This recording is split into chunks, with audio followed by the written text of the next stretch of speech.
Hello and welcome to an editorial on what makes a good unlock. I've been trying to do something called Community Balance Advisor, where I try to advise or give advice or suggestions rather on what balance to do with different unlocks when something are bad or something are too good. Kind of like mess around with it, like I've had a couple of times before where my suggestions have been pretty popular, I guess, and been implemented.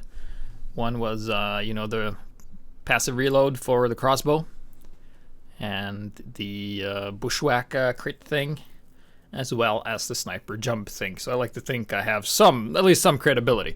Anyway, that's not the point. The point is what makes a good unlock. And in order to find out what makes a good unlock, we kind of need to construct a formula. Otherwise, we would just have way too many examples and ifs and buts and exceptions and stuff like that. So I've been trying a lot to really try and figure out what makes a good unlock, and I've been looking at a lot of different classes. I've been looking at a lot of different unlocks, and of course I have great experience with them because we've done, well, at this point 191 episodes on pretty much different unlocks, so I have that experience. But we haven't really set out a guideline or like some sort of formula of what makes a good unlock.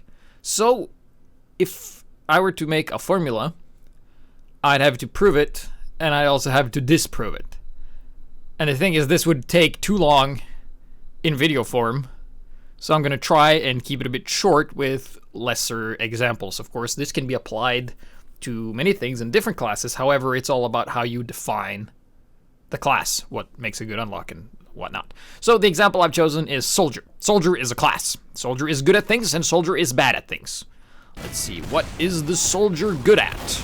Well, the Soldier, he is pretty good at doing damage. You know, he's a damage dealer. He's a power class.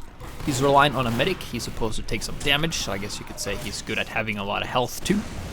He's good at, doing damage and as well doing splash damage. He's also good at shooting down. That goes together with splash damage. He's also pretty good at destroying buildings. And he's also good at rocket jumping. That's like, you could probably say more stuff, but that's just like the basic stuff that the Soldier is good at. So what's the Soldier bad at? Well, the Soldier is bad at shooting up, because if you miss your rocket, you do 0 damage. Of course, you can always do air shots and stuff like that, but that is very hard, and it's high risk, high reward kind of stuff. But as a Soldier, you would generally do pretty well as long as you're above your target, and that's why rocket jumping is cool, because you will then be in the air and you will be above everyone. What else is the Soldier bad at? Well, he's bad at running away, escaping. This is, of course, with stock loadout we're talking here, like standard, because that's what you compare everything to. He's bad at running away because he's kind of slow, and after you do a bomb, you've lost some health, and if you shot a couple of rockets, you're also weakened yourself because you take damage from your own rockets, and it's kind of hard for you to escape because you usually die because you're pretty weakened. So that's one thing. Like, Soldier is bad at retreating.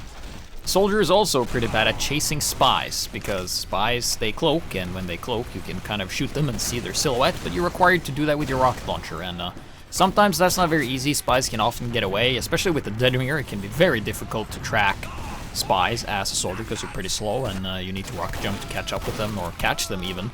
So if the spy doesn't have a clear route, you as a Soldier are most likely not going to be able to catch up very well. So that's something the Soldier's bad at, tracking spies. He's also bad at doing consistent damage. Soldier's a bit bursty, where you can shoot 4 rockets and then you have to reload.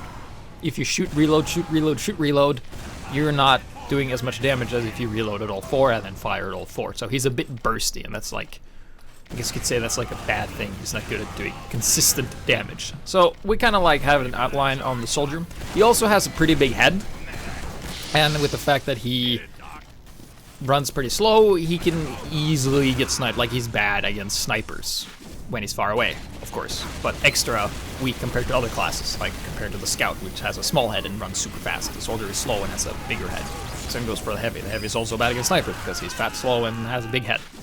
So that's the thing. So how does this tie in back to unlocks and stuff like that? Well, first we have kind of defined what the Soldier is good at. Of course, a lot of these are self-explanatory if you ever played a class, but you kind of have to, in order to construct the formula, you need to look at the class and define that, so you just work with definitions and stuff like that. So, what I've kind of gotten to do is basically 4 principles that needs to be present in order for an unlock to be a good unlock, as in good, good in theory unlock. Good in practice is something completely different. And we're not talking good as in it's good to use, but as in it is a good unlock in theory, right? So here's what I mean. The formula is as follows. It has 4 things, and those 4 things are: it needs to enhance something the class is already good at. So if the soldier is good at something, let's say shooting down, he needs to be even better at shooting down. For example, that would enhance that. But at the same time, also reduce something else he's good at, like doing damage or something like that. But the class still has to remain bad at what he's supposed to be bad at. You can't give the soldier something that makes him like really good at doing consistent damage in a reliable way, because soldier isn't like that. Soldier still needs to remain bursty, because that's like the essential thing with the class, right? And it also needs to make the class worse at something he's already bad at. So you have a positive stat that affects the positive aspect of the class. Then you have an attribute that reduces something else that's positive by some margin. Then it has to keep the class integrity, so the class remains the same. And at the same time, it needs to make something he's already bad at even worse. All right? So let's take a look at an item that I consider good. A good unlock, a rocket launcher, mainly the dart hit. The dart hit, faster rockets, more damage, less explosion range, and mini crit on people in the air. So how does this tie into the soldier thing? How does it do that? So first of all, soldier is good at doing damage, splash damage, shooting down, destroying buildings, rocket jumping. That's what it's good at. So this item needs to change a few of these attributes for the better and some for the worse. So the more damage attribute of the dart hit helps soldier do more damage, something he's already good at. All right. But soldier is also good at doing splash damage, so that would reduce the amount of splash damage he does. All right. That makes sense. Is the class still bad at what he's supposed to be bad at? Well, doesn't help him run away. Still the same there. Doesn't make him do consistent damage because the reload rate is the same. So it's just faster damage, but it's not consistent. You still have to reload, and if you do the reload one shoot, you do less damage, so that is the same as well. So he's still bad at shooting up, although it's easier, but he's still bad at that.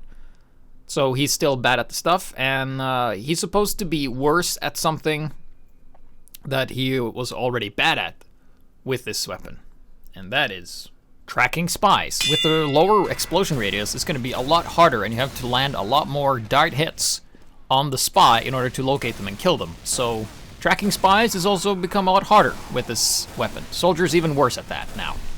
So let's look at the airstrike. Does it enhance something that the class is good at? Well, soldier is good at doing damage. All right, increased attack speed is the same as more damage. All right, so he does more damage. Clip size increased on kill. That would increase the burstiness, like you have less burst, but you increase more bursts, so that also means more damage. All right. And then it does less damage. So we have more damage and less damage on the same stat. That doesn't make any sense. Why would you increase and decrease the same stat just in different ways? And then you have less clip size. All right, so you do less damage. Well, you do less damage. Well, you shoot faster. And then you have less explosion radius. But the soldier's supposed to be good at splash damage and doing damage. So splash damage ties in with shooting down. So with less explosion radius, you're already... Like this stat, less damage and less explosion radius are affecting the stats of doing damage, that is down. Doing splash damage is also down. And shooting down also goes down, as well as destroying buildings, because you won't hit them as well, you won't hit them for as much, and you will hit less of them if they're clumped together. You're still good at rocket jumping. That remains the same. I mean, you take less damage, you can argue you're better at rocket jumping. But you have to rocket jump to shoot faster, to do the lesser damage faster. Which doesn't make a lot of sense, because if you have a weapon that is less damage but faster firing speed, that works against itself. And there's a lot of unlocks in Team Fortress 2 that is that. For some reason, the people who make the unlocks think that less damage faster is balance. But it's not. Less damage faster is just less damage. If it would be more damage slower, that would be more damage. So, it works against itself.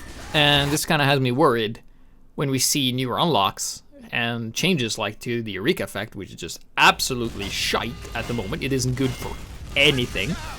We have the eviction notice, Tomislav, family business, which is basically just lower DPS version of stock items. And that has me worried because they said they are going to have an update where they're solely going to work on weapons. And if this is the stuff they're delivering, I mean, keeping the Pomson intact and all that stuff, I'm actually really worried that they're going to muck it up. Really, because they're so disconnected from what is actual balance and what isn't. Less damage faster is not a viable thing, alright? Because if you gotta follow some sort of rule here, like if you look at the first unlock for the soldier they established, because that's like what you set the baseline of what the rest of the unlocks are going to be. Faster rockets, more damage, less explosion radius. Alright, so I would assume less damage would entail larger explosion radius, because that would be the opposite. But it isn't. It's like, oh yeah, less damage and less explosion radius for the airstrike. And that's what has me worried. So, in order to summarize, what makes a good unlock? Of course, this formula isn't final. It's a work in progress. I'm still working on it. But I wanted to get this video out to inform you before the potential update hits, whenever that is. It needs to enhance something the class is already good at, reduce something else the class is already good at, still maintain what the class is supposed to be bad at, and make the class even worse at something he's bad at. And this all comes down to how you define the class. You can also say that soldier is bad against pyros, but if the pyro wear the flog, he is good at pyros. It's very situational. It's hard to like drive everything over one with one coup. Whatever that saying is. If you want to discuss this further or have suggestions or something like that, if you want to add to the formula and think about it yourself, go to my Steam group. It's in the description below.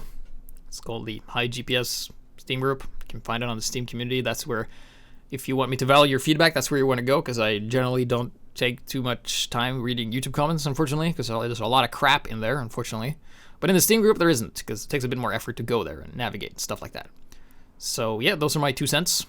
And thank you guys for watching, and I will be making more editorials about balance and stuff in the future. So thank you, and goodbye.